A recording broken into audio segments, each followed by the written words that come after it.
Your story. My story. Our story. The Myth of Normal. I want to turn to all the way to the end of the book, and if you have it, it's on page 440 of the hardcover. But Daniel, you have a part in here, and when I read it, it really touched me. Just to give a little background, on myself, I grew up like most of my life thinking I was cursed, that there was something wrong with me, that the way I felt, cursed is the best word. I felt like I was cursed. And I had, extreme cases of highs and lows where I'd feel really great sometimes, and other times I'd feel terrible. I'd wake up and have no energy. And my perspective and the way I've looked at this has changed, constantly over the last, 10, 15 years or so. But when I read this little excerpt right here, it really touched me. And so I'm just going to read it if that's okay. And then maybe you can comment on it if you want, Daniel, or give us a little background. But it says, being diagnosed in 2019 with cyclothymia, is that what it is? Cyclothymia. Cyclothymia.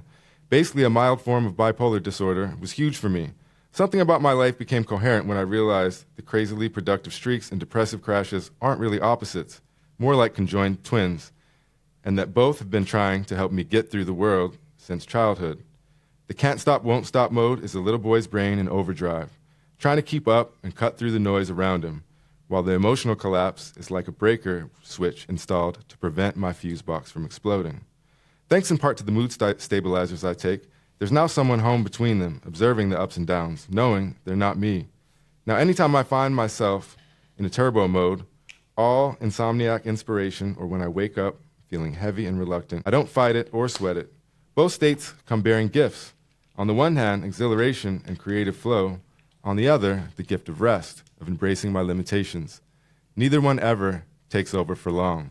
It's a big deal, I'm finding, to know that your mind is not always your enemy. Like I said, I really appreciated that. It really touched me. It might have brought a little tear to my eyes when I was reflecting afterwards. So I was just wondering if you could add some context to that and maybe share a story, if you don't mind. Sure. Well, I mean, the larger context is that this book is about the thesis of the book. Excuse me. It kind of goes in two directions. On the one hand, we're saying that the things that are taken to be normal in our society are neither natural nor healthy, because our society is not set up to promote the human needs that are expressions of our natural nature. The flip side of that is that a lot of the things we take to be so-called abnormal, including many of the diseases that we're seeing rises of, the physical ones, many different kinds of conditions, and we question the notion of disease actually itself, but also many of the mental so-called disorders, from depression to bipolar to schizophrenia to, and then addiction, which has got some kind of mental illness component, it's like sort of where physical and mental meet. Far from being strange genetic diseases or mysterious where did that come from mysteries, these are all normal reactions to an abnormal human life lived, and in the larger context of a society that doesn't help parents provide what their kids actually need. Meaning that underneath all, we're saying, but you could say most, mental illness, there's an attempt at a coping mechanism. There's something that happened inside that brain to try and adjust to a completely unnatural, unexpected, and overwhelming set of circumstances. This goes back all the way to my dad's first book, Scattered Minds, on attention deficit disorder, where the key thesis was that it's not a genetic disease, it's a coping mechanism. It's the mind tuning out. What kind of reality does a mind have to tune out from? Well, it's when it's too overwhelming, which is a combination of stress and sensitivity. The sensitivity is inborn. The stresses are external. You put those two things together, you're going to get a brain that, to protect itself from overwhelming pain and grief and despair, might tune out when things get, and then it doesn't know, and then it never learns how to tune in. It can't control it later. It's a question of brain development. So in the case of my bipolarity, which is, is a mild form of bipolar. If someone told me that you have a genetic disease called bipolar, that would seem very strange to me. No one in my family has it. But even if they did, it would seem strange to me. But the minute that this psychiatrist said to me, has anyone ever suggested to you that you might be somewhere on the bipolar spectrum?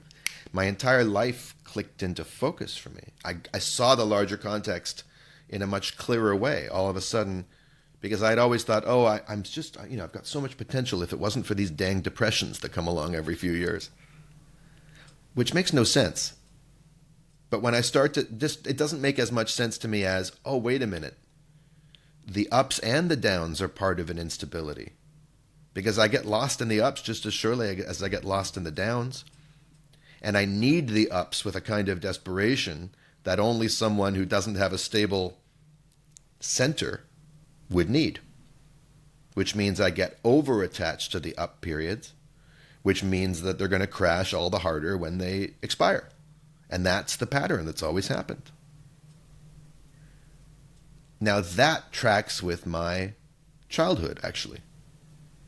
Things were always either really amazing or just really terrible, and they could switch on a dime.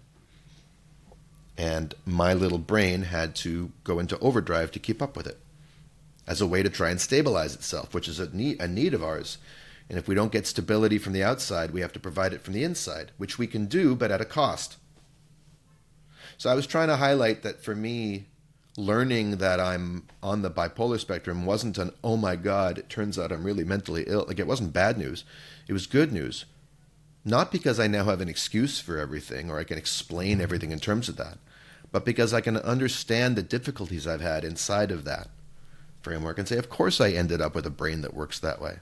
And it turns out that there's a medication that really helps me. That's not true for everybody, because not every issue can be ameliorated with medication. Now, nothing can be cured or healed with medication. That's the thing. I take a pill. Here it is. You reading it just reminded me that I still haven't taken it today. Sometimes I forget. But this pill does not heal my trauma. It doesn't even reprogram my nervous system.